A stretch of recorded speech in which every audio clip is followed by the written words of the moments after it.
Get ready to ignite your passion and elevate your spirit because we're launching the second season of HTM on the Line podcast. We're honored to welcome the inspiring Dr. Jeff Smoot, a luminary in healthcare technology management. Discover how his childhood curiosity in bioengineering evolved into groundbreaking contributions in cardiac IT. At MiraCosta College, he's not just teaching, but transforming lives, blending technical skills with real-world scenarios. As we explore Dr. Smoot's unparalleled success in guiding students to a 100% graduation rate, we uncover the essence of adaptability, continuous learning, and the impact of hands-on experience in the ever-evolving field of HTM. Tune in now for a whirlwind of inspiration and innovation in healthcare technology management.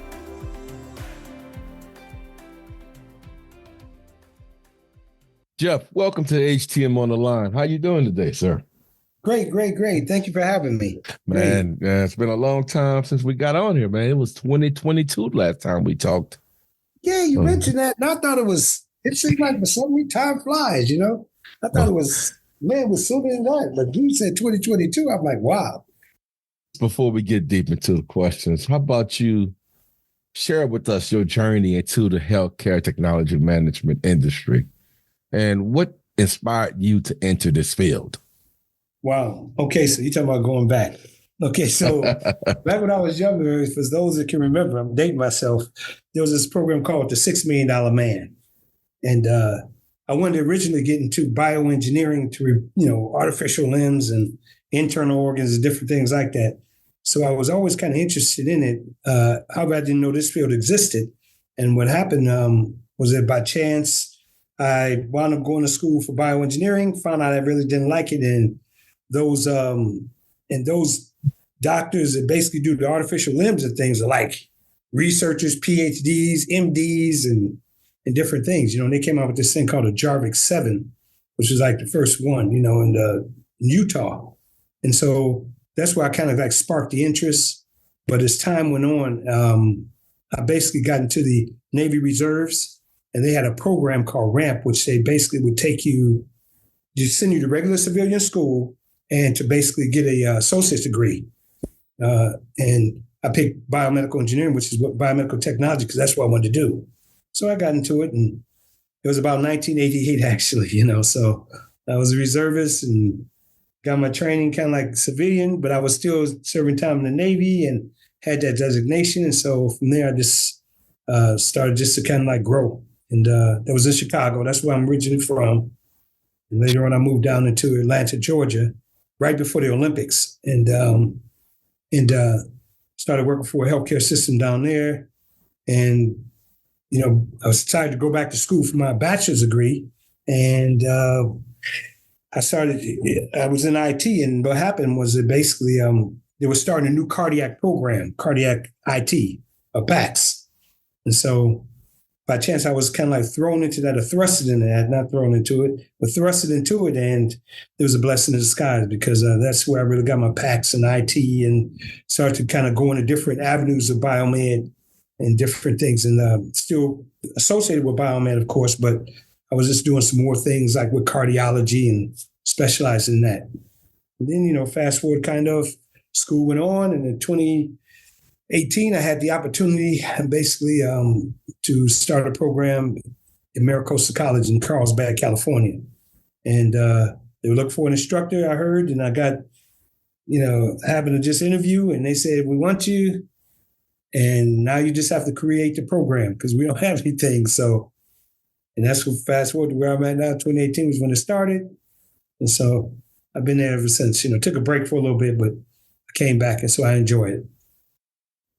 MiraCosta, that's where you say you're teaching biomed program. Is it a associate program, certificate? What type of program are you teaching?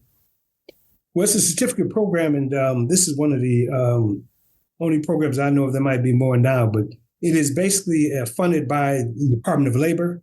President Obama created the America's Promise funding, which was to get Americans back working and different things. And so that's where pretty much the funding came from. And the person who kind of like ran it, Linda Kurokawa, which I'm giving her props, she was basically the one that started the program with the advice of Tony Lively and Mimi Lively. And some of you all know them. And they basically mentioned the biomedical program, and she was like, really? So she looked into it, and that's kind of like how the program started. So it's a 16-week program. I'm the only instructor, and I basically take them through from electronics, anatomy and physiology to medical equipment, to going to Einthoven's triangle. I go into biopotentials, all different types of things, and basically to get them trained as BMET ones. So it's about 440 hours total, which is equivalent to like an associate degree in hours, but all they're getting during this 440 hours is strictly biomed. So, that's kind of like how the program works. Man, it's like you're inside my head. You answered my next 3 questions without me even asking them. Sorry. Fine, that's fine. How would you describe your demographic makeup of your program in terms of your students' age, gender, and I guess diversity among the students? What is that like? So I would guess probably the average age is probably about 30, I would say. So you have some that are older, some that are younger, majority, of course, male, but women are starting to get more into it, which is great. The range as far as education level ranges from, a stay-at-home mom who's been there for 20 years who wanted to get into biomed to a ex-orthopedic surgeon. A couple of cohorts I had to go. So the ex-orthopedic surgeon was in the program, and she got out of it years ago because of it wasn't like what she really liked, and she sat in my class and went through the program, which was interesting because it was kind of pressure decision where that's where I really knew how much on point I was in different things in medical because she's ex-orthopedic surgeon, so it was pretty good. It's gratifying to see that, So it makes, it varies, but I would say the majority of, I've personally trained there's been about 100, let's say 170 this total went through the program. I've trained about 106 of them through MiraCosta program. So very fortunate to change people's lives. And it's just all different types of makeup. I mean, it's amazing, really, what this attracts. I had a gentleman that came from Philadelphia this past cohort. So he basically saw the program online. He was in automotive, but couldn't do that anymore. And he packed up everything and was in the Airbnb and hotels for 16 weeks, And now he's in Cincinnati. He's working as a biomed. So just talked to him earlier, actually. So yep. Wow. So that's kind of like the makeup. Wow, that's great, man. Now, just for our listeners, just in case, explain, you said cohort. What does that mean when you say cohort? I know what it means, but I want you to explain it to our listeners. When you say cohort, referring to your class? Yes. The cohort is basically the class. I'm in cohort 12 starting January 22nd. So, class 12, class 11, class 10. So we just use cohort instead of just class, Okay. So it's the 12th class of biomedical technicians. Wow. So you say you've graduated 106. So what would you say your graduation rate is for your program? Percentage? Oh, my graduation rate's 100%. Really? Everybody that started always finish? Yes, they always finish. I haven't had any to drop, any to quit. Wow, that's pretty good. And this is good. I try to give them life lessons as well as biomed. So, they have an experience, but they have things that they could take with them and apply, just applicable to life, So that's what I try to do. Try to make it interesting. Okay, so we're on cohort 12, you said, I think, or? Yes, sir. Yep. Now, what would that first day of class be like for your cohort 12 coming into the classroom? How would you greet the kids? Well, students, because they're probably not kids. Yeah. So the first part of they intro themselves. How did they get in the program? How did they hear about the program? Who told them about it or how they found out? Once we get through with that part right there, then I give them the final test. On the first day?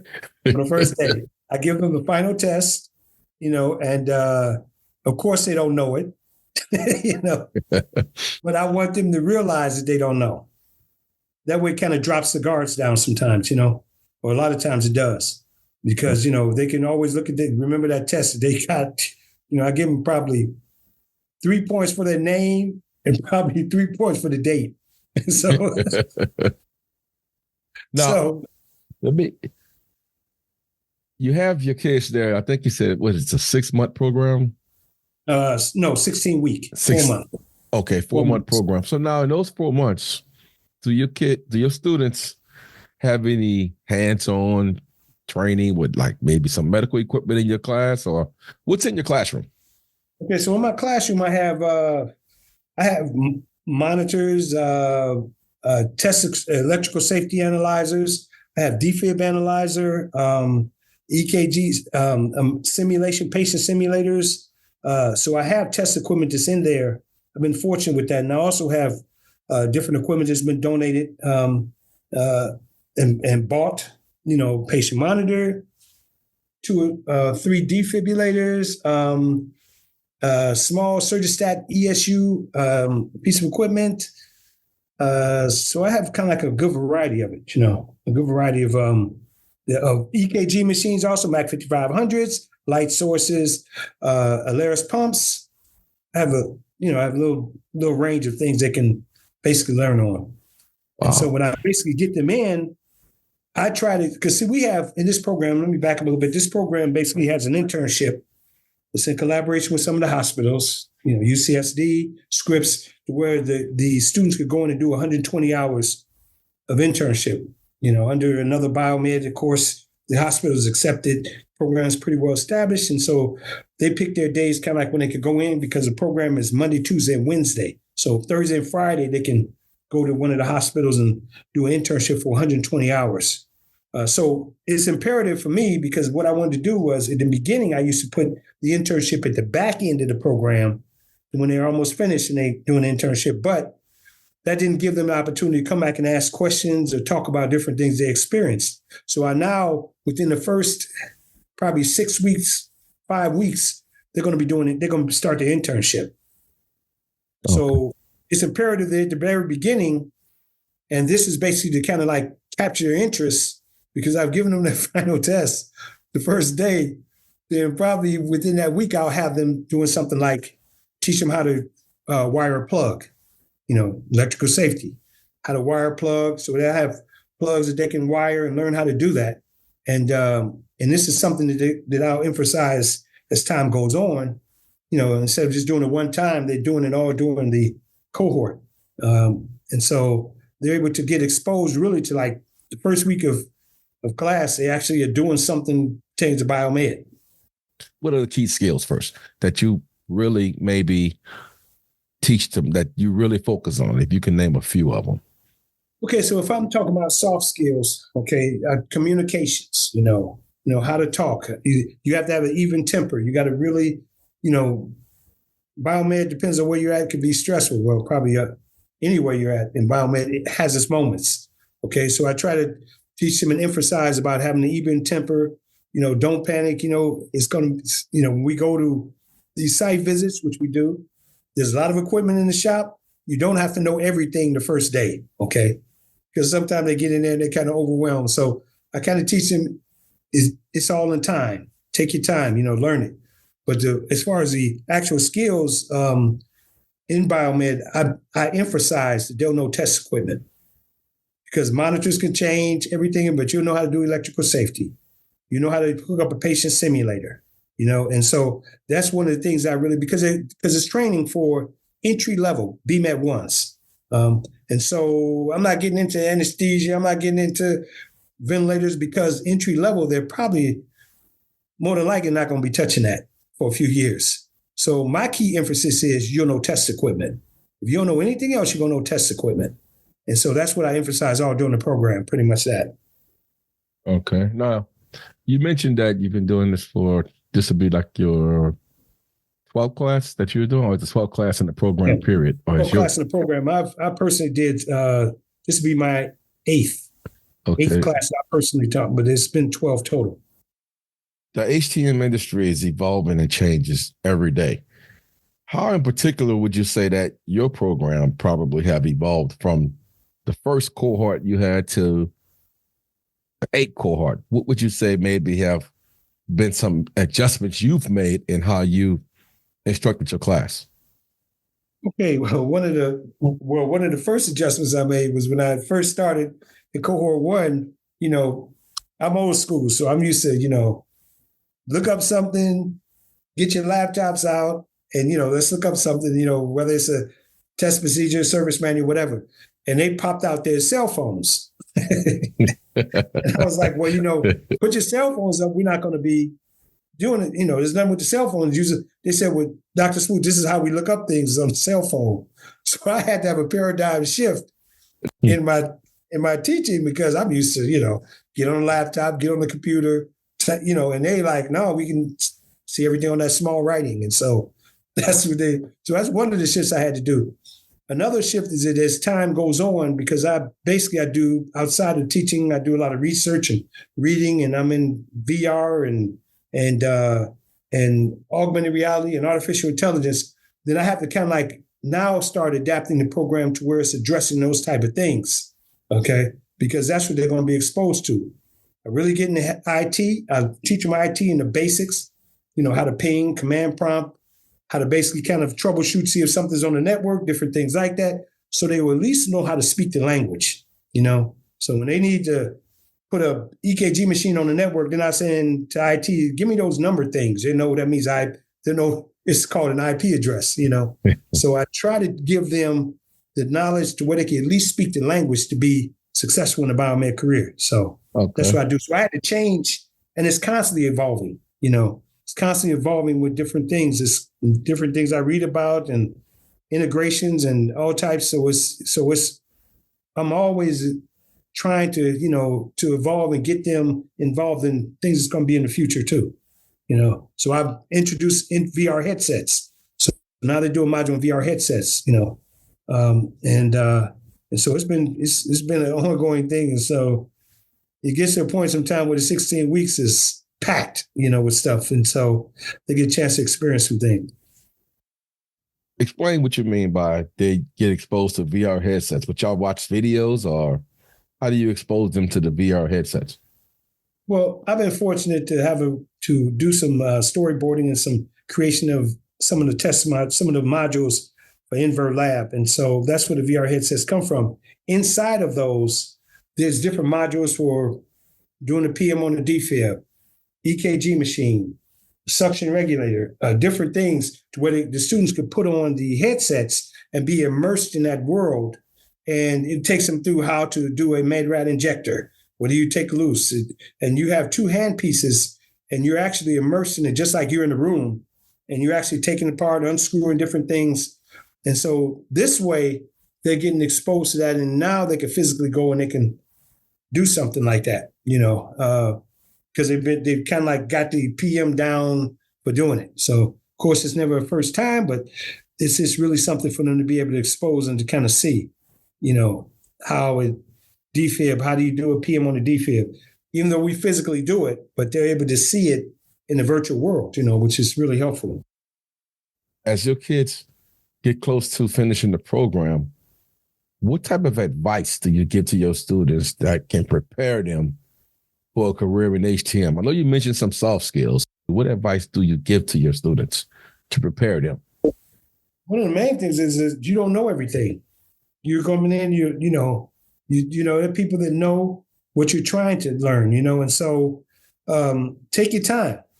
Don't panic. This is it can be overwhelming because of all of the equipment that they feel like they have to learn.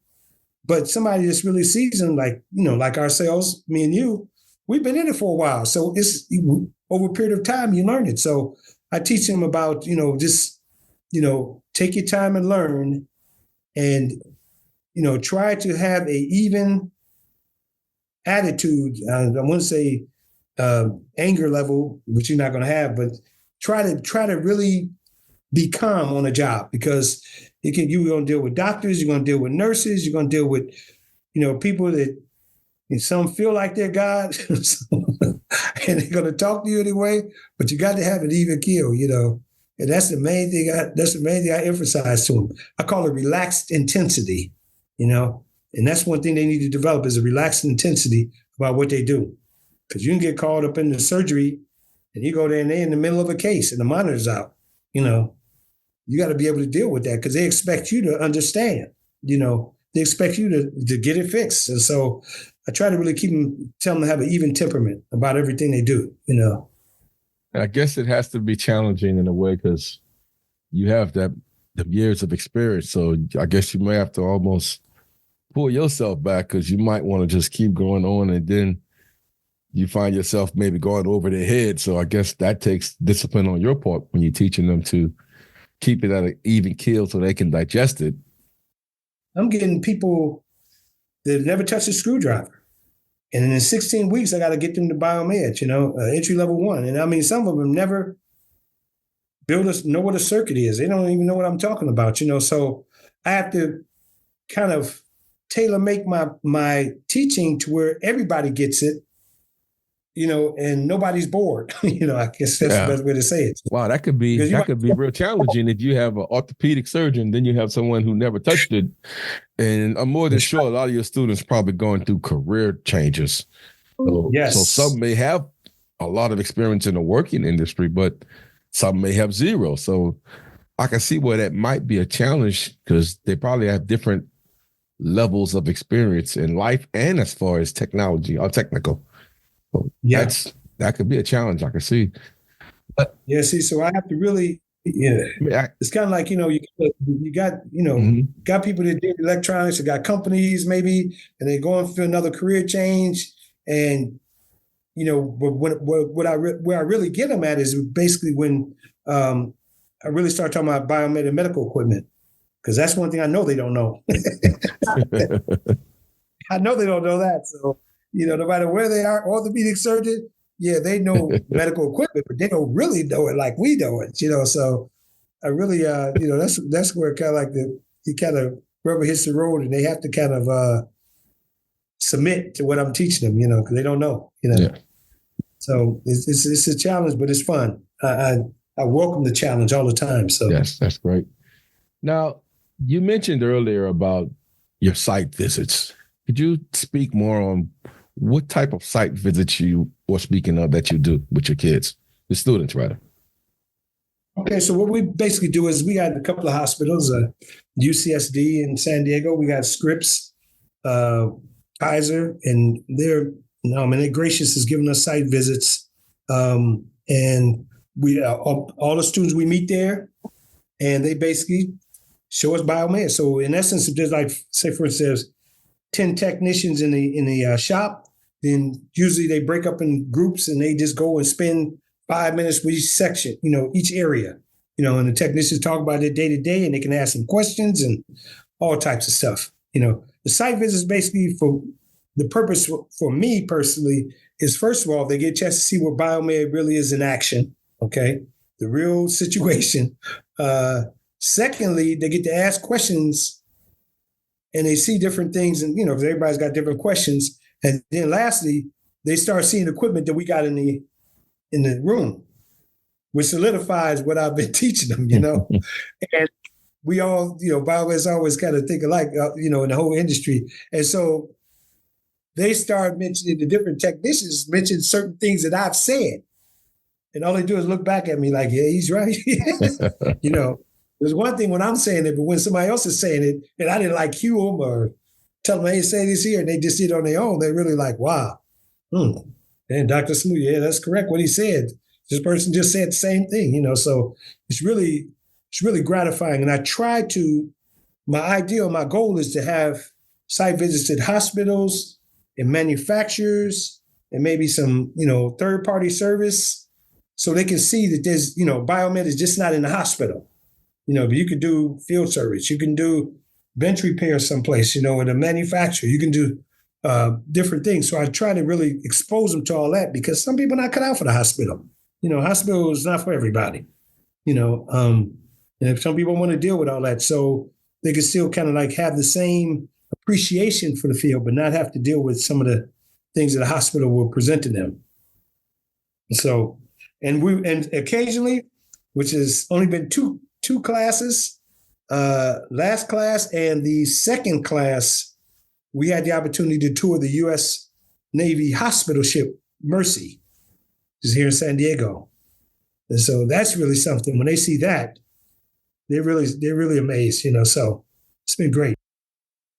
Man, your program is pretty in-depth. You pack a lot into these few weeks, I would say, compared to a regular biomed program. And let's say this, when it comes to your students, I keep calling them kids, man, what type of regulatory or ethics compliance do you share with them? Because that's going to be important for them also. Yeah, we talk about NFPA 99, we talk about HIPAA. We touch on those, especially NFPA 99, to my electrical safety and different things like that, because I try to always emphasize the origin of different things, and that's where, because if you kind of understand how things are working, then you can see the importance of different regulations and different things, So I talk about electrical safety and how that's very important, and why, how it started, when good old Ralph Nader and that type of thing presented and he didn't start, but he basically made the awareness there. And so, I try to really emphasize the different HIPAA. You got to really watch HIPAA. You got to watch your in hospitals, you're going to see things that, that people don't see, and it's important that you're ethical, that you're, just like I mentioned earlier, even keel, even temperament, and you understand that what you see there, you don't go out and talk about it, and so, because that could be a major violation, especially HIPAA, and it could cost you in the long run. So I try to really get into it as far as the regulations, talk about some ISO, talk about OSHA and inspections, different things. The fortunate thing about the program is they do get an OSHA 10 certification. So that's included in the program. So OSHA comes in, and for 2 days, they get them certified in that. And they get a lean certification. So when they come out, they have a couple of little certifications, along with the certificate of biomed. So I try to definitely emphasize some of the regulations and different things. We're getting close to the end of the program, and your kids are graduating. Do y'all have like a graduation program for them? Yeah, we have graduation. When they get close to graduation, of course, they're excited. They don't know what to expect, and I show up in my cap and gown so they can see it. And so that is one thing that's one of the best parts of the program to me is the graduation. And I said I was going to do this, and I should have done this from the very beginning. This cohort, I'm going to take a picture of them the first day, then I'm going to take a picture of them the last day. That's pretty cool. See how much difference they've made, that type of thing. So that's awesome. That's what I'm going to do. And do you take pictures when you go to your site visits and stuff like that? Yes, absolutely. Okay, I sure do. That's great, man. You could do like a little slideshow graduation video, man. Yeah, that's what I need to. Yeah, I need maybe to. I can help. Maybe I can help you with that, man. That'd be. Yeah, definitely. That would be great. That'd be pretty cool at the end. From day one and throughout the program and things like that, and you do some video. That'd be a great little thing at the end of the year we could put together for them. I think that'll be pretty great. I'm gonna hold you to that. Okay. Yeah. I got to keep one on you, man. That way you always be indebted to me. Now, let me ask you this. When it comes, I know you're very active in CMIA. Do you expose your cohorts to the association program? Well, meetings rather? Yeah, absolutely. I try to, and it's great whenever there's CMIA, of course, is during the time. And that's one of the things I kind of like emphasize to them, that they need to come to a meeting. I'm the vice president of the chapter in San Diego. So I say, because I'm there, and you're my students, you all need to show up to a meeting, So that's one thing. But a couple of times it's been fortunate to where the MD Expo has been in Pachanga here in Temecula. And they went there, and that really locks them in. The big CMIA that we're having, actually the 18th in Anaheim, I've invited my students to come there, even though class starts that following Monday. But whenever they see certain things like this, they realize the industry is much bigger than what they even expected. They had no idea how big it was, but when they start seeing people, their future colleagues and different things, they're like, wow, man, this is a real industry here.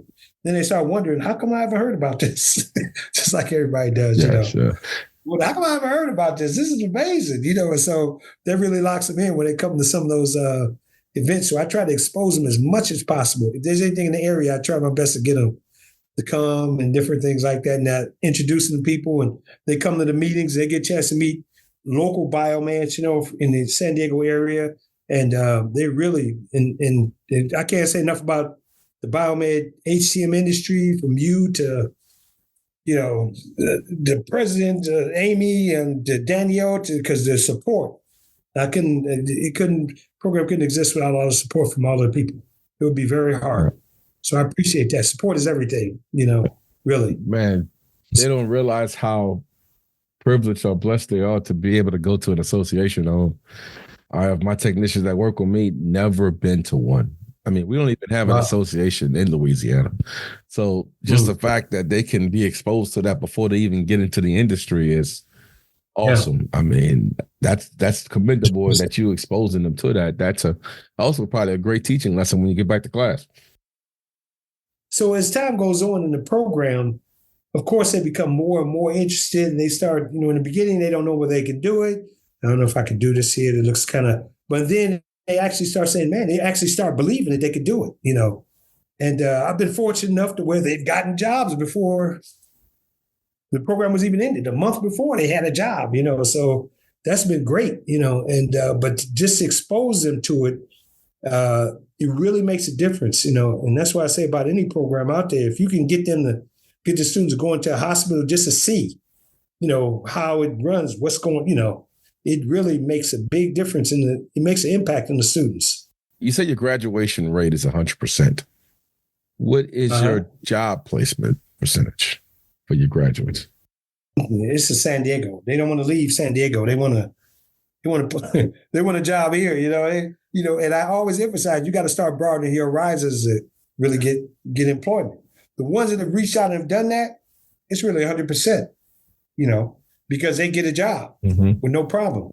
But the ones that want to stay in San Diego and wait for something to happen, they might be waiting, because there's only so many hospitals in San Diego, so many biomeds, and so many biomed slots. So I'm now emphasizing, I have been emphasizing, but more than ever, because the opportunity is much greater, is to, hey, broaden your horizon. Don't be, go get the experience, go someplace, even if you go to LA, which is 100 miles, you're getting the experience or something. But just hoping you get a job right down the street from your house is, it can happen, but, a lot of people want that, so people that want to work, I say it's easier. It's 100%. They get the job. They say, look, I'm going to get something. They go. And I have people all over the country that have done that, but the ones that want to sit at home and want to wait for something, I say they don't work, so until something pops up, so that type of thing. But I always emphasize, see,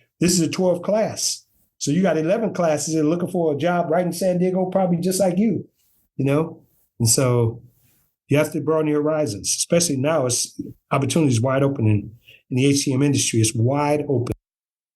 I want to ask you some personal questions while I have you here, Smoot. I know you're involved with your association of CMIA, but do you do any work with other associations around the country? Do you have any involvement with them? Well, yeah, occasionally I get invited to come speak there, speak at a couple of places. And it's been this past year, I was in Omaha, Nebraska, spoke there at the Heartland. It was great. I have something coming up in a couple of weeks in Ohio. So occasionally I get invited to come speak at different places. I've been on the board of the Georgia Biomedical Society, Instrumentation Society, or GBIS, for a couple of years. And then I kind of resigned from that because I'm here pretty much a lot more than ever in Georgia. So I get involved with other associations. Anybody who needs help or wants to help or wants me to do anything, I'm always glad to help out. That's not a problem. The industry's wide open. And so they need any type of encouragement, help, advice, whatever. I'm there for them. So. Right. That's commendable. Oh, I appreciate your time, Dr. Smoot. It's always a pleasure talking with you and spending time with you. I look forward to spending time with you next week at CMIA. Hopefully yes. You will bless me with some time. You're a popular guy. So. But in conclusion, I would like for you to share some advice, knowledge for not only the new ones in the industry, but let's take since you deal with both sides, give some advice for someone that's new coming into the industry first, and then give some advice to someone that's been in the industry. What advice would you give them? Well, I would say, HTM is a very rewarding field, and it's what you make it.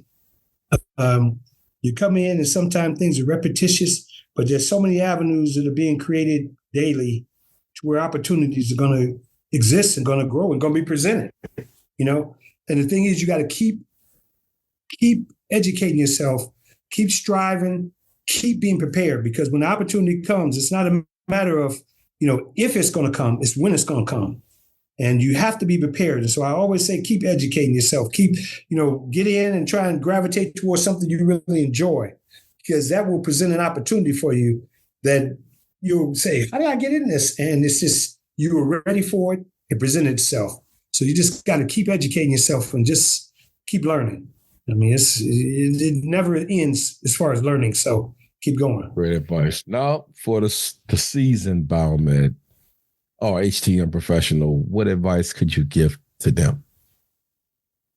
Well, I kind of like say on the back end of that, the seasoned biomed, don't become bored, because there's a lot of different opportunities out here, because you have experience, because you have the temperament to work in the hospital or work in the field or been in the field, whether it's field service, whether it's bench, whether it's in a hospital or manufacturer. You are somebody you're in an industry that is going to always need you, okay, and your expertise. And so don't be bored and there's nothing here, because when I first got in the industry, I didn't intend on on it to retire. I just want to do something. If I ever got to work for somebody, I don't have to, dig ditches, and nothing wrong with that. That's what you want to do. That wasn't me. And so 100, turning the full circle, I'm back in it. I'm still in it. I love it more now than ever before, because I only saw at the beginning me doing PMs, safety checks, incomings, learn something, work in a hospital. But there's so many other avenues that are being created. And when you get in there, you're like, oh yeah, I've seen everything, but there's so much out there. You just got to keep on learning, keep on learning, because there's a lot of opportunity. Because you do have the experience, a lot more doors open up for you. So great advice. Now, this question just popped in my head while you were talking. Can you share maybe one or two success stories from your cohorts that's been through the program and out there? You mentioned that some already have jobs and are working. Could you share one success story, or one that's been you're so proud about one of your graduates? Let's see here. Wow. Well, I'm not going to mention names because I got a bunch of them. Okay. But I have there's one person, one young lady that came out of my first cohort, and she basically just took an opportunity, kind of like in Northern California, became good. She's at Stanford now. Well, I guess I gave it away because I said Stanford, but she's at Stanford now, doing well. Said she also, but go ahead. Yeah, I said she also, so I can't do it. But if I would say Stanford, it's only if you were from the program.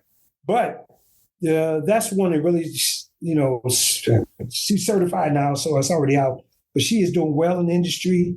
And that's just one of, I just said that off the top, but I have so many GE and University of New Mexico and Albuquerque and Siemens, and I got them all over. So there's not really, that's just one that popped in my head at the top, but all of them are successful. Yeah. I'm proud of all the suits, Hey, Well, And let me give you I'll share one I just saw recently on LinkedIn. And he was mentioning how when he got to this account, they had a number of broken beds. And he made a goal to, you know where I'm going with this? You want to continue it? You want to finish it? You know? Oh yeah. But this guy came out of I can't remember, cohort 9 or something like that. And he it's funny because how he got the job, he basically was like in class, somebody called him and he stepped out of the class and talked, and he came back. I said, so how did it go? He said, I think I got a job. I was like, what do you mean? The person talked to me and they said, okay, everything's good. You got good experience, and I'm going to have the person to call you and give you a job offer. I said, yeah, well, you probably got the job, And so he went in and started working, doing these beds and just learning, just a sponge. And just like that story said on LinkedIn, he had his goal when he got in was to zero out the beds. And it took him, he's been out about 1.5 years, I think. Close to, I think maybe 2 years. And he accomplished that goal, and he was so proud. But that was one that sat there and like, man, I don't know if I could do this, and he did it. He's knocking out the field. He's killing it. So that's a true testament to your program, because a lot of people hate working on hospital beds. And for him to have that positive attitude to go in there and put a goal before him and accomplish the goal, I was excited for him, honestly. So I know you probably was bubbling over with joy. There's another guy, just kind of like to add to that, who was in the grocery industry for over 30 years. And he got through the program, started working on beds, and he's like, the bed technician, he's happy to be in the field. Look, I'm as happy to be in this, so it beats groceries. I've been in for 30 years. He said, man, I love it. He said, I love it. And I see him every time we do a site visit, because he works for one of the hospitals.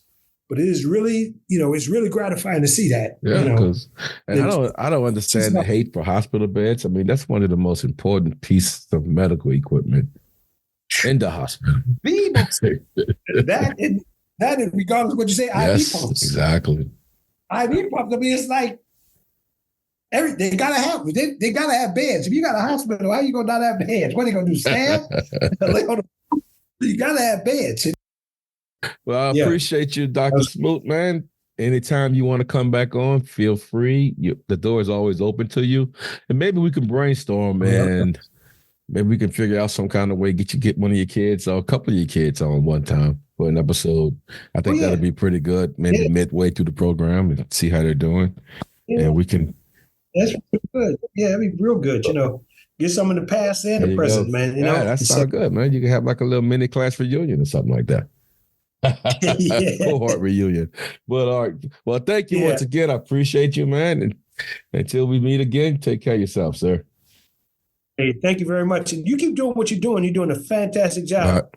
I listen to your cast all the time. HCM on the line, and I always open them up in the morning. I always play some of your HCM on the line. Little 2-minute snippets are fantastic. And man, you're doing a great job. You keep doing what you're doing. I appreciate that, brother. We appreciate you out here, man. So, all right, man. Take care. Appreciate you. You too. Take it easy. Thank you.